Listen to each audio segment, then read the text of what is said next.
ज्योति कपूर जी, दिल्ली से। राधे राधे महाराज जी।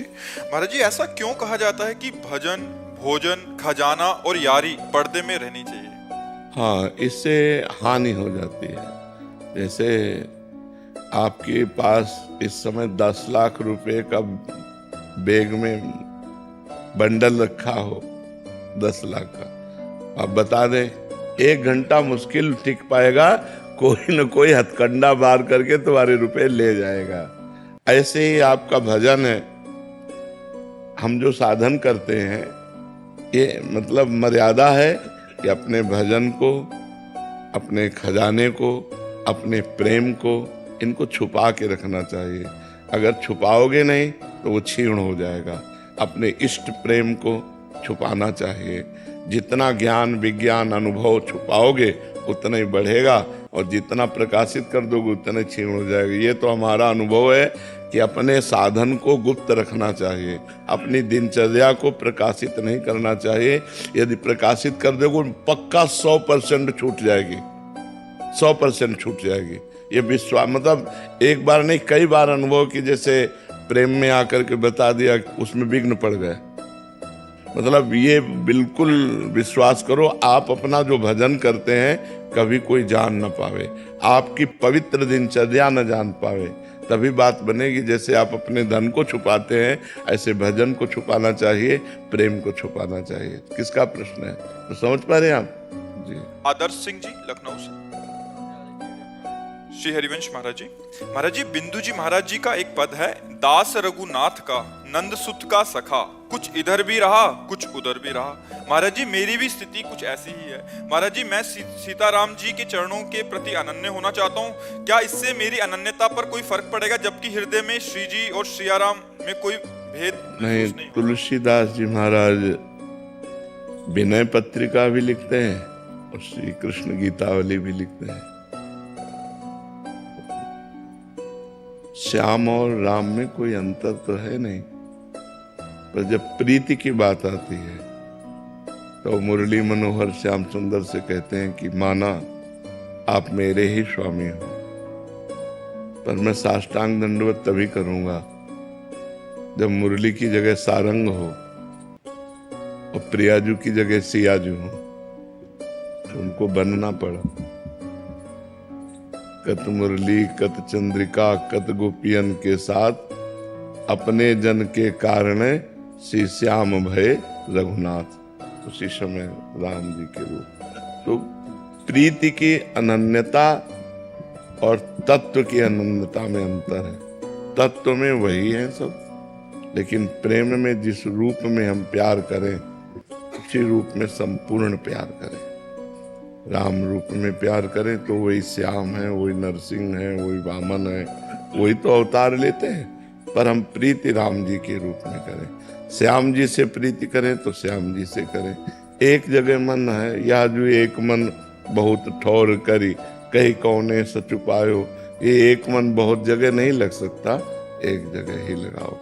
तो मन को समेटो और राम रूप में लगाओ या श्याम रूप में लगाओ, वो एक ही है, पर एक जगह लगाओ।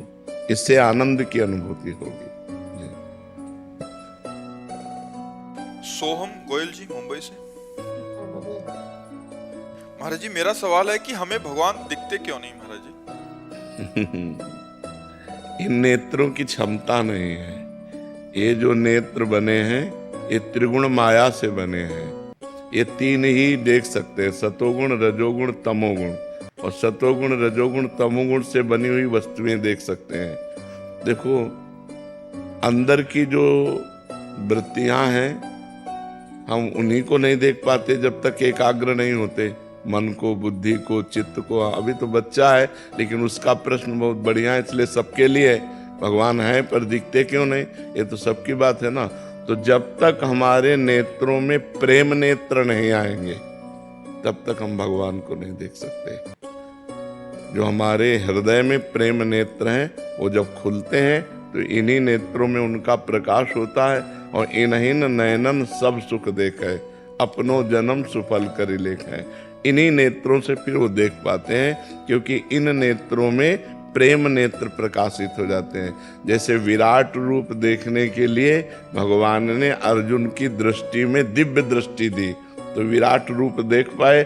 श्री कृष्ण रूप तो बराबर देख रहे थे, लेकिन विराट रूप देखने के लिए भगवान ने दिव्य दृष्टि दी। ऐसे ही सर्वत्र भगवान विराजमान है, सबके हृदय में भगवान विराजमान है। जब तक हमारे हृदय में प्रेम नहीं होगा तब तक हम नहीं देख पाएंगे। प्रेम से प्रकट होए मैं जाना, हरि व्यापक सर्वत्र समाना, प्रेम ते प्रकट होए मैं जाना। जब तक प्रेम नहीं है तब तक भगवान का दर्शन नहीं हो सकता। जब तक ज्ञान नेत्र नहीं तब तक तत्व दर्शन नहीं हो सकता। तो प्रेम का प्रादुर्भाव तब होता है जब खूब नाम जप करे। तो आप नाम जप करते हो और नाम जप करो, ठीक है? फिर भगवान जी आपसे आके हाथ मिला लेंगे, ऐसे आके, ठीक है? तैयार रहना, खूब नाम जप करो जी। चांदनी जी दिल्ली से। महाराज जी, हमारे पिछले कर्म हमारे वर्तमान और भविष्य को कैसे प्रभावित करते हैं? क्या पिछले अच्छे कर्म वर्तमान में कुछ हमें अच्छा देके जाते हैं? हाँ, या वर्तमान में क्यों आओ अच्छा कर्म? वर्तमान का अच्छा कर्म तत्काल तो शांति देगा, लेकिन परिणाम आगे देगा। तत्काल फल नहीं मिलता है। नहीं तो अच्छे कर्म करने वाले दुखी देखे जाते हैं, बुरे कर्म करने वाले कहीं कहीं सुखी देखे जाते हैं। तो वर्तमान में वो बुरा कर रहा है तो उसका परिणाम भविष्य बुरा होगा। वर्तमान में भला कर रहा है तो उसका परिणाम भविष्य अच्छा होगा। वो हो सकता है अगले जन्म में मिले, लेकिन अभी वर्तमान में जो हमें भोगने को मिलेगा वो पूर्व कर्म का मिलेगा। हम बुरा करें या भला करें उसका कोई परिणाम अभी नहीं मिलेगा, अभी हमें पूर्व का मिलेगा। अब उसका परिणाम ये मिलेगा, अच्छा करेंगे तो अभी हृदय में शीतलता होगी, बुरा करेंगे तो हृदय हमारा जलेगा, लेकिन कर्म का परिणाम आगे प्राप्त होगा। हमारा शरीर जब रचा गया तो दो कर्मों से रचा गया, पाप और पुण्य। तो अब पूरे जीवन भर उस रचना का भोग हमें भोगना पड़ेगा। जो विधना ने लिख दिया, छठी राव के अंक, राई घटे न तिल बढ़े, रहुरे जीव निसंग। पूरे जीवन में सुख दुख का चक्र आता रहेगा। आपके आज के करने से उस पर कोई फर्क नहीं पड़ने वाला। हाँ, एक फर्क पड़ जाएगा, भजन से। यदि आप भजन करोगे, भगवान का नाम जप करोगे, तो आपके अशुभ नष्ट हो जाएंगे, पाप नष्ट हो जाएंगे, प्रारब्ध को सहने की सामर्थ्य मिलेगी और आप आगे निकल जाएंगे। नहीं तो अगर भजन से वो कटता नहीं तो भगवत प्राप्ति और मोक्ष किसी का होता ही नहीं, क्योंकि अनेक जन्मों के कर्म तो हमें बार बार जन्म मरण में ले जाते। तो भजन से वो सब कट जाता है। एक साधन केवल है, नाम जप, भजन। जितना भजन करोगे उतना बुरे प्रारब्ध को दबाएगा, अच्छे प्रारब्ध को उभारेगा और आपके दोनों को नष्ट करके भगवत प्राप्ति करा देगा। मुकेश जी दिल्ली से। राधे राधे महाराज जी। महाराज जी, जीवन में बहुत कुछ तो ज्ञात नहीं है, जितना भी अल्प सामर्थ्य युक्त साधन करने से बदलाव और प्रकाश ना आए तो क्या करें जिससे उत्साह और प्रकाश आनंद आए? उसी साधन को और बढ़ाता जाए। जो साधन पकड़े, पर वो साधन शास्त्र सम्मत होना चाहिए, संतों द्वारा सेवित होना चाहिए, मनमानी नहीं होना चाहिए, नहीं तो उस पर विश्वास नहीं है। जैसे गुरु परंपरा युक्त सिद्ध मंत्र होना चाहिए, गुरु परंपरा युक्त साधना होनी चाहिए। तो वो जब हम साधना करें तो हमें कोई अनुभव ना हो तो भी हमें करते रहना चाहिए। जैसे हम कई दिन के भूखे हैं और हम एक कवल खाएं तो कुछ अनुभव नहीं होता, 2-4 कवल खाएं तो अनुभव नहीं होता। जब आधा पेट हो जाता है तब स्वाद आता है भोजन में। नहीं, आधा पेट तो भरना ही होता है जल्दी जल्दी। ऐसे ही हम अनंत जन्मों में दुष्कर्म हुए हैं, अनंत जन्मों में पाप हुए हैं। तो हमारा जो साधन है पहले उस पाप कर्म को नष्ट करेगा, तब आनंद आएगा। जब वो पाप कर्म नष्ट होगा और जहाँ आनंद आया, अब आनंद बढ़ता ही चला जाएगा, वो क्षीण नहीं होगा। ये हो सकता है 10 वर्ष साधना करने पर नष्ट हो सकता है 10 महीने में नष्ट हो जाए। अब आपकी साधन पद्धति कितनी जोर की है, उतने जोर का वो आक्रमण करेगा। आपके पूर्व पापों पर आक्रमण करके जब उसको विध्वंस कर देगा आपका भजन, तब आपके अंदर आनंद की अनुभूति होगी। नहीं तो 10वें वर्ष साधना करने पर हृदय जलता है, काम क्रोध आते रहते हैं, बड़ा विघ्न दिखाई देता है। वो सब कूड़ा करकट साफ कर रहा है, साधन कभी व्यर्थ नहीं जाता, क्योंकि अविनाशी का जो साधन है वो अविनाशी होता है, तो वो उसका विनाश करेगा ही करेगा। हमें धैर्यपूर्वक अपने साधन में लगे रहना चाहिए और साधन को बढ़ाते रहना चाहिए, पर साधन के विघ्नों से दूर रहे, साधन को छोड़े ना, साधन में आस्था कम न होने पावे और अन्य आचरण पाप के न बनने पावे, तो काफी समय में आपको अनुभव हो जाएगा कि हमारा साधन सफल हुआ। पर साधन छोड़े ना, चाहे सफलता लगे या ना लगे, वो काम कर रहा है। जैसे हम कई दिनों के भूखे थोड़ा भोजन पाए तो हमको ऐसा नहीं लगता कि भोजन जाके कुछ कर रहा है, लेकिन वो तृप्ति कर रहा है, वो भोजन तृप्ति कर रहा है। आप पाते रहिए, थोड़ी देर में आपको लगने लगेगा कि हमारी तृप्ति हो गई। ऐसे ही भजन आपका काम कर रहा है, लेकिन समय व्यतीत होने दीजिए और भजन बढ़े, तब वो आपको अनुभव में आएगा कि वो सब पापों का नाश करके, हृदय को शीतल करके आपका परम मंगल कर रहा है। श्री हरिवंश महाराज जी, आपके चरणों में कोटि कोटि प्रणाम। महाराज जी, आपकी कृपा से आपके बताए हुए मार्ग पर चलने की कोशिश कर रहा हूँ, लेकिन महाराज जी कोई भी संकल्प 15 से 20 दिन से ज्यादा उसका पालन नहीं कर पाता। उसका कारण है ब्रह्मचर्य की हीनता। आगे वही लिखा कि मतलब बार बार गिरा देती है ये काम वासना, तो महाराज जी जीवन मतलब मेन पॉइंट जो है वो ब्रह्मचर्य खंडन है। अगर थोड़ा ब्रह्मचर्य पर ध्यान दे दीजिए तो दिनचर्या ठीक हो जाएगी। ब्रह्मचर्यहीन पुरुष की कभी एक दिनचर्या नहीं चल सकती, ये पक्का नियम है। और ब्रह्मचारी की दिनचर्या में कभी फर्क नहीं पड़ सकता। इसलिए कोशिश करो नाम जप करते हुए, पवित्र आहार अल्पाहार लेते हुए, कुसंग का त्याग करते हुए, मोबाइल से या व्यक्ति से कुसंग न होने पावे, शास्त्र विरुद्ध संग न होने पावे और अपने हाथ से कोई ऐसे आचरण न करे, तो फिर ब्रह्मचर्य का पोषण जरूरी है। परमार्थ में चलने के लिए ब्रह्मचर्य अति आवश्यक है। यदि चाहे वो गृहस्थ ही क्यों न हो, तो गृहस्थ का मतलब थोड़ी कि रोज में विचार करो, नहीं, एक उसमें भी मर्यादा है।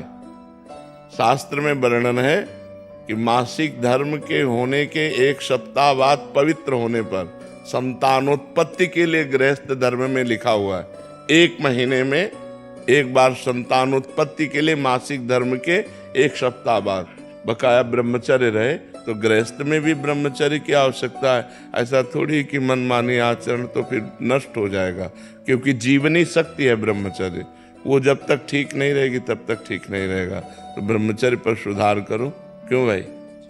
हाँ, मतलब कोशिश पूरी करते हैं महाराज जी, लेकिन 10 दिन एकदम अच्छे से रहेंगे। हाँ। फिर कभी कभी ऐसा हो जाता है कि एक बार गलती हो जाती है पूरा चीज हाँ हो जाता है, हो जाए, वो मन खिन्न हो जाएगा, मन हार जाएगा, फिर उत्साह नहीं रह जाता। वो आपका ही नहीं सबका होता है। तो जो हमारे उत्साह को नष्ट करे, भगवत प्राप्ति के मार्ग में उत्साहहीनता पैदा कर दे, उसके प्रति तो बुरा भाव आना चाहिए ना। धिक्कार है हमारे जीवन को, जो मैं ऐसे गिर जाता हूँ, अब नहीं गिरूंगा, फिर चलो, फिर अगर गिर जाओ तो फिर अंदर से क्लेशित हो, फिर तो एक दिन आप ऐसा आएगा क्रॉस कर जाओगे। और अगर आप हार गए तो फिर परमार्थ से भ्रष्ट कर देगा। जब हमसे गलती हो जाती है तो सीधा हमारे परमार्थ पे अटैक होता है। जो हमारी साधना चल रही होती है वो शिथिल हो जाती है कि यार अब क्या करें, अब तो फेल हो गए। नहीं, हम फिर कमर कसें, फिर आगे बढ़ें। 1000 बार फेल हो जाए तो 1000 बार हम प्रयास करें। ये मनुष्य जीवन को हम व्यर्थ नहीं जाने देंगे, हम इसे भगवान की प्राप्ति करा के ही रहेंगे। समझ रहे हो ना? हारो मत। जब आपका साधन आगे बढ़ जाएगा तो सब प्रपंच छूट जाएगा। अभी साधन ही लड़खड़ा रहा है, बार बार साधन टूट रहा है। 10-5 वर्ष एक रस साधन चल जाए, वही सिद्ध हो जाएगा। तो आप थोड़ी मेहनत करो, थोड़ी हिम्मत करो, थोड़ी लड़ाई लड़ो मन से, तभी आप जीत पाओगे। और नाम जप करते रहो। नाम जप करते हो? हाँ, नाम जप करते रहो और लड़ाई लड़ते रहो। ये लड़ाई है बहुत बड़ी लड़ाई, पूरे विश्व को चौपट किए यही मन, पूरे विश्व को चौपट किए। मनमानी आचरण भोग बस इसी में लगाए हुए। परमार्थ ऐसे चढ़ाई और पतन ऐसे है। तो चाहे जैसे जल को छोड़ो तो नीचे की तरफ सद से चला जाएगा, लेकिन ऊपर की तरफ चढ़ाना है तो यंत्र की जरूरत पड़ेगी। ऐसे ही मन को छोड़ो, भोगों में चला जाएगा, लेकिन ऊपर चढ़ाना है तो नाम और मंत्र की जरूरत पड़ेगी। जितना नाम और मंत्र जप करोगे उतना ही मन ऊर्ध्वगामी होगा, और जितना आप छोड़ दोगे उतना ही अधोगामी हो जाएगा। इसलिए खूब नाम मंत्र जप करो, और शास्त्र के अनुसार जो निषेध है उसका संग मत करो। पराई बहन बेटी का संग मत करो, मोबाइल से गंदी बातें मत देखो, गंदे लोगों का संग मत करो, गंदे विचारों को अंदर जब आए तो उनको काटो नाम जप के द्वारा, कोई गंदी क्रिया ना होने पावे, तब जाकर हम आगे परमार्थ में बढ़ते हैं। महाराज जी नाम जब करते करते कब नाम छूट जाता है और कब गलत चीज में लग जाते हैं महाराज जी, इसका पता नहीं। हाँ, एकाग्रता भी समझ नहीं पाई ना, नहीं तो 1 सेकंड की भी हरकत को पता चल जाता है मन की। जब आप एकाग्र होंगे ना, अंतर्मुख होंगे, तो 1 सेकंड के हरकत मन गया।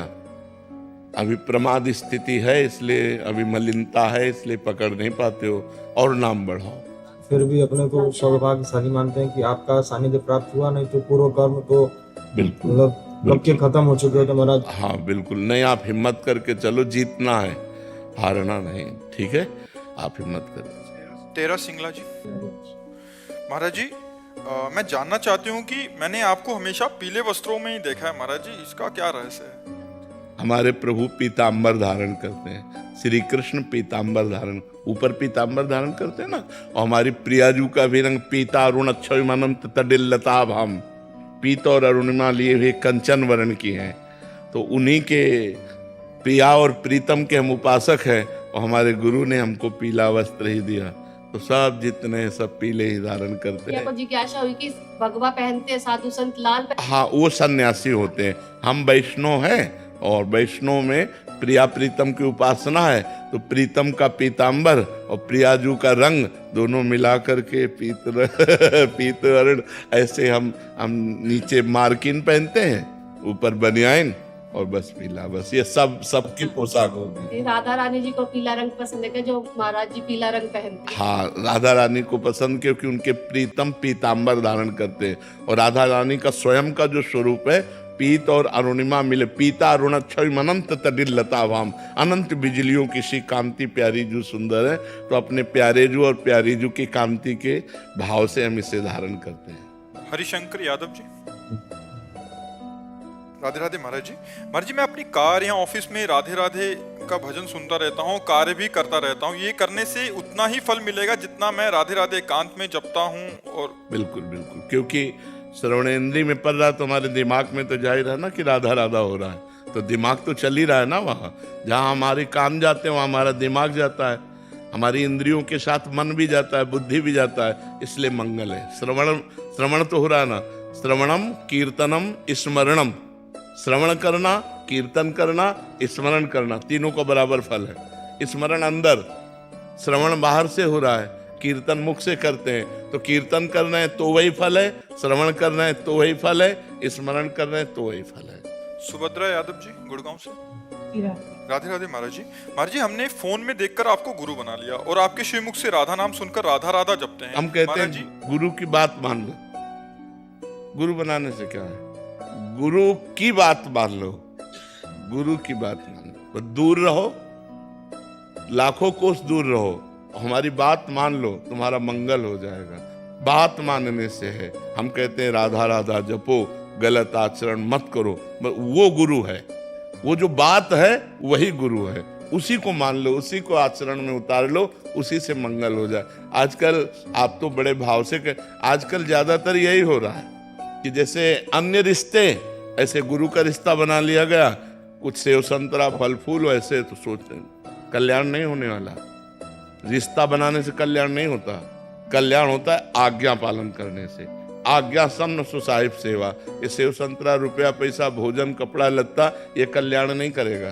कल्याण करेगा उनकी बात मान लिया और वैसे ही चल दिया, कभी उनसे मिलो चाहे ना मिलो, आपका कल्याण हो जाएगा। संतों की बात में दम होती है, क्योंकि वो अनुभव किए हुए बात बोलते हैं ना, उनकी बात मान लो, इसी से कल्याण हो जाएगा। गुरु बनाओ चाहे ना बनाओ, गुरु बनाना बनना बनाना इससे कोई महत्व नहीं है। महत्व है उनकी आज्ञा का पालन करना। आप दूर रह रहे हो, अरे यार ये तो साक्षात भगवान है, आपकी भावना बनी, ये तो साक्षात भगवान है, इनकी बात मान ले, बात मान लिए, आपका कल्याण शुरू हो गया।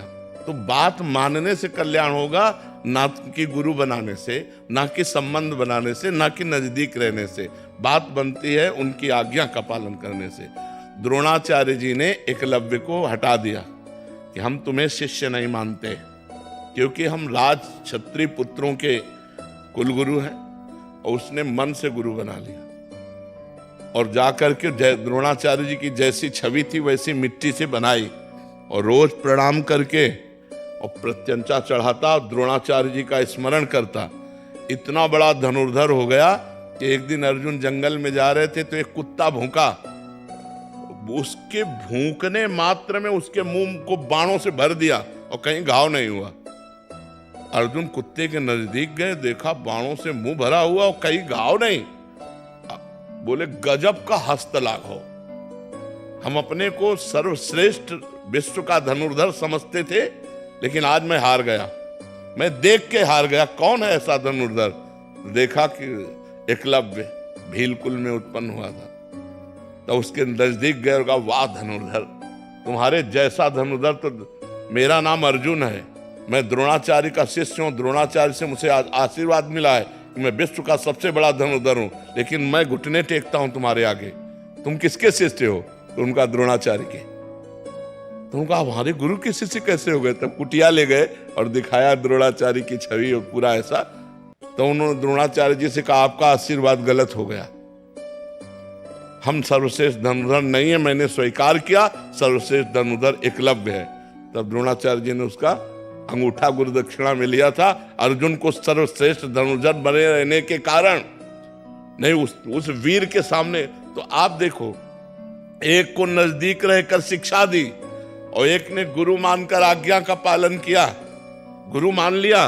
और उनकी जो धनुर्विद्या है, ये कोई भागवतिक विद्या तो है नहीं, लेकिन आप सोचो कैसे प्रत्यंचा चढ़ाना, कैसे बाण संधान करना, वो सब उसके दिमाग में आ गया। केवल गुरु द्रोणाचार्य को भगवान मानकर पूजा। तो हम गुरु को भाव में स्वीकार करें और उनकी आज्ञा का पालन करें। गुरु से बताने की जरूरत है नहीं कि मैं तुम्हें गुरु बनाता हूं, अपने आप आपका कल्याण हो जाएगा। सुनीता जी, महाराज जी, एक माता स्वयं कर्म और वाणी में संतुलन बनाकर चरित्र निर्माण कर अपनी युवा संतान को भौतिक आकर्षण, नाना प्रकार की लालसाओं से कैसे बचा सकती है महाराज? बचपन से, जब तक बचपन से उसका सुधार नहीं किया तो फिर जवानी में सुधार नहीं हो सकता, युवा में सुधार नहीं हो सकता। सुधार बचपन से। अगर बाल्यावस्था में उसके संस्कार डालो, चलो पापा के पैर छू, सबसे राधे राधे करो, चलो बैठो 10 मिनट राधा राधा बोलो, तुम्हें अभी टॉफी लाएंगे, तुम्हें अभी बाल। उसको छोटे बच्चे को राधा राधा राधा, वही बच्चा जाकर आगे भविष्य में जवान में भक्त बनेगा। नहीं तो आज के जो बच्चे हैं थप्पड़ मारते हैं अपने माता पिता को, अपने माता पिता को घर से निकाल देते हैं, ज्यादा करे तो काट के फेंक देते हैं। आतंक भर गया है दिमाग में दुष्टता भर गई है, क्योंकि आधुनिक पढ़ाई और आधुनिक सफलता देख देख करके वो मतलब उनकी जो बुद्धि है वो भ्रष्ट हो गई, अध्यात्म से भ्रष्ट हो गई। बहुत पुराने समय में गांव में नौटंकी होती है ना, नौटंकी में एक नाटक देखा था सुल्ताना डाकू, उसी सुल्ताना डाकू पे बनाया गया था। सुल्ताना डाकू था, बहुत बड़ा डाकू था।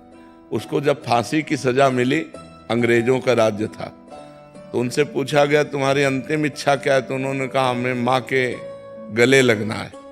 तो उनकी माँ बुलाई गई, वो रोती हुई आई, जब गले लगी तो दांत से मुंह में नाक काट ली उसने ऐसे। तो पूछा कि क्यों, ऐसा क्यों किया? तो बोले जब मैं कक्षा 1 में था एक कलम चुरा के लाया था, तो माँ ने कहा था शाबाश बच्चा, लिखने के काम में आएगी। तो मैंने समझा अच्छा है, आज मैं सुल्ताना डाकू बना हूं तो इस माँ के कारण बना हूं। अगर ये पहली कलम में हमें थप्पड़ जमा देती तो आज मैं फांसी में न चढ़ता, मैं आज गलत कार्य में न जाता। तो बच्चे की जीवनी बनाने वाले माता पिता ही होते हैं। यदि प्रारंभ से बच्चे को पूजा में बैठाना, सतोगुणी बातें सिखाना, शास्त्र सुनाना। अच्छा, हम लोग संत क्यों बन गए? घर में भागवत होती, घर में रामायण होते, घर में संत जन आते, घर में जब देखो तो भगवत चर्चा हो रही, भोग लगा के भोजन पाना, एकदम भागवत। मोहल्ले में कहीं प्याज लहसुन नहीं आता, ऐसा पवित्र ब्राह्मणों का कुल, तो उससे संस्कार बने, अल्लाह भगवान के मार्ग में हम आ गए। तो अगर संस्कार सही ना हो तो फिर जवानी में संभालना कठिन होता। जवानी में तो उन्माद अवस्था होती, फिर नहीं संभाला जा सकता। बाल्यावस्था से बच्चे को संभाला जाए तो वो महान बन जाएगा। और संभालना तो गर्भ अवस्था से ही होता है। जब बच्चा गर्भ में हो, ब्रह्मचर्य से रहे, खान पान सही रखे और भगवान की चर्चा सुने तो संस्कार उस पर पड़ते हैं। जब कयाधु प्रहलाद जी की माँ गर्भवती थी, प्रहलाद जी गर्भ में थे, तो देवराजेंद्र बंदी बनाकर ले जा रहे थे। तो देवर्षि नारद जी रास्ते में मिले, उन्होंने कहा इनको कहाँ ले जा रहे हो? बोले हिरण्यकश्यप का वीर्य है, ये दैत्य है, महान भयानक होगा, ये जब पैदा होगा तो इसे मार देंगे। तो उनका नहीं, गर्भ हत्या या बालक शिशु की हत्या ये ठीक नहीं, छोड़ो तुम इसे। तो नारद जी की आज्ञा से उन्होंने नारद जी अपने आश्रम ले गए और गर्भस्थ शिशु अंदर जब थे तभी से भगवान की चर्चा, नवधा भक्ति का वर्णन, भगवान का नाम कीर्तन अपने आश्रम में। तो देवर्षि नारद जी के प्रभाव से प्रहलाद जी पैदा हुए। गर्भस्थ शिशु पर प्रभाव पड़ता है, जैसे चक्रव्यूह की रचना गर्भस्थ शिशु अभिमन्यु पर प्रभाव पड़ा। मां 7वें द्वार भेदन में सो गई, तो इसलिए वो 7वां भेदन करना नहीं जाने, नहीं 6 चक्रव्यूह को तोड़ना वो जान गए थे, गर्भ में ही जान गए थे। जब बालक गर्भ में हो तो ब्रह्मचर्य रहना चाहिए, खान पान शुद्ध रखना चाहिए, भागवतिक वातावरण रखना चाहिए। और जब बच्चा हो जाए तो जब तक जवान ना हो तब तक उसे अच्छे आचरणों की शिक्षा देनी चाहिए, पूजा में बैठालना चाहिए, तो एक सतोगुणी आदमी बनेगा। अब बचपन से माता पिता बालकें बुलावें, उदर भरे सोई जतन सिखावें। अच्छा, बच्चे देख रहे हैं हमारे माता पिता क्या आचरण कर रहे हैं। अब आप नशा कर रहे हो, आप गंदी बातें कर रहे हो, हंसी मजाक कर रहे हो, गाली दे रहे हो, तो वही संस्कार तुम्हारे बच्चों में पड़ रहे हैं। तो हम स्वयं सुधरें, माता पिता स्वयं सुधरें, ये सावधानी रखें कि बच्चों की दृष्टि में उनकी किसी भी तरह की हरकत ना आने पावे। और वार्ता में अब माता पिता लड़ रहे हैं, गाली दे रहे हैं, बच्चा छोटा सा देख रहा है, वही संस्कार उसके अंदर पड़ रहे हैं। माता पिता गलत आचरणों से युक्त हैं तो बच्चों में वही संस्कार गंदे पड़ रहे हैं। तो बहुत सावधानी पूर्वक गृहस्थी धर्म में यदि चले तो ये बहुत बड़ा धर्म है। अपने बच्चे को एक समाज का सेवा करने वाला बनाए, भगवान का भक्त बनाए, तो जन्म होना बच्चे का ठीक हुआ। नहीं तो देखो ना अब कैसे कैसे बच्चे पैदा हो रहे हैं कि बड़े बूढ़े माताओं बहनों के साथ कैसा व्यवहार कर रहे हैं कि तुम जवान हो, गिरे को उठाना चाहिए कि गिराना चाहिए। कोई माँ बहन जंजीर पहने ऐसे नजदीक मोटरसाइकिल ले मारा ऐसे, वो हाथों घसीलती चली जाए। अब कहाँ लगा, कहाँ कष्ट हुआ, अब इतना निर्दयी हो गया है, अब उतने में उसकी जान पर खेल गए। तो ये जवान लोग जो है जो गलत रास्ते अपना रहे हैं, उसका कारण है उनको बचपन से अध्यात्म की शिक्षा नहीं मिली। नहीं देखो रामायण में देखो, प्रातः काल उठ के रघुनाथा, मात पिता गुरु नामय माथा। स्वयं भगवान राम प्रातः काल उठ करके माता पिता और गुरुजनों के चरणों में माथा रख के प्रणाम कर। अब कौन बच्चा प्रणाम करता है? क्योंकि सिखाया नहीं गया, आचरण ही नहीं दिए गए। जिनको सिखाया गया वो बच्चे करते हैं, और जो करेंगे वो आगे उन्नति को प्राप्त होंगे। हर्षित गुप्ता जी दिल्ली से। श्री हरिवंश महाराज जी। महाराज जी, किसी भी कार्य में निर्णय लेने में मन डगमगाता है, गलत ना हो जाए उस बात की शंका रहती है, ऐसे में क्या सोच के निर्णय लिया जाता है? भगवान का आश्रय और नाम, अगर नाम जप करोगे तो तुम्हारे अध्यात्म बल की वृद्धि होगी। अध्यात्म बल जब बढ़ता है तो बुद्धि प्रवीण हो जाती है। जब बुद्धि प्रवीण होती तो 1 सेकंड में निर्णय कर देगी ठीक है कि नहीं ठीक है। और आश्रय भगवान का कि भगवान सर्वज्ञ हैं, हे भगवान हमारे अंदर प्रेरणा करो, ये कार्य करूं या ना करूं। भगवान से प्रार्थना, भगवान का आश्रय और नाम जप, तो सही निर्णय 1 सेकंड में आ जाएगा। हमारी बुद्धि तो भयभीत करती है कि पता नहीं यार सफलता हो कि ना हो, ये कार्य ठीक है कि नहीं ठीक है। तो मैं अल्पज्ञ हूँ, लेकिन भगवान सर्वज्ञ है ना, तो हम सबसे पहले भगवान से, अगर सबसे पहले भगवान से हम प्रार्थना करेंगे तो भगवान का नाम है मंगल भवन। मंगल भवन अमंगल, तो अमंगल तो आगे हो ही नहीं सकता, क्योंकि मंगल भवन भगवान का चिंतन किया तो आपको तुरंत थोड़ी ही देर में मन में आ जाएगा या कोई ऐसा संकेत मिल जाएगा कि मत करो, इसमें अमंगल है। और अगर मंगल है तो हृदय में शीतलता आ जाएगी और आएगा करो। तो भगवान से प्रार्थना और नाम जप, ये दो काम आप करो तो आपके मन का जो भय है ये नष्ट हो जाएगा। पर ये सफलता तभी होगी जब शराब नहीं पियोगे, मांस नहीं खाओगे, पराई माता बहनों के साथ गंदी भावना नहीं करोगे। अगर ये परहेज नहीं है तो फिर दवा काम नहीं करेगी। परहेज ठीक है, शराब पीते हो कभी कभी।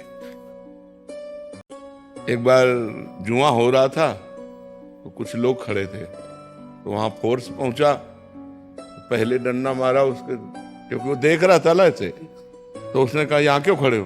बोले देख रहे थे। बोले साहब पहली बार आए। बोले सब कहते पहली बार आए ऐसे सब कहते हैं। तो गलत काम कभी कभी करो या रोज करो, गलत गलत है। अगर आज आप यहाँ आए हो तो भगवान की आप पर कृपा है, क्योंकि बिना भगवान की कृपा के साधु संग नहीं मिलता। अब मोहि भा भरोसा हनुमंता, बिनु हरि कृपा मिले नहीं संता। तो कुछ तो ले लो और कुछ दे दो, ज्ञान ले लो और दुर्गुण दे दो। तो नियम लो आज से कि आप शराब नहीं पियोगे। पक्का? मौन हो के नहीं? जी पक्का गुरुजी। हाँ, आज से शराब नहीं पियोगे। भगवान से प्रार्थना करते हुए, नाम जप करते हुए अच्छे बनो। क्यों गलत कार्य करो? रोज पीते नहीं हो, कभी कभी क्यों गंदगी को स्वीकार करो? गंदगी ही है जिसे शास्त्र विरोध करता है। आज के वातावरण में फैल चुका है, मदिरापान ऐसे फैल चुका है जैसे कोई जाए तो ठंडा शरबत पिलाए ना, ऐसे अब पार्टी, मित्रता, स्वागत सब इसी से होने लगा है।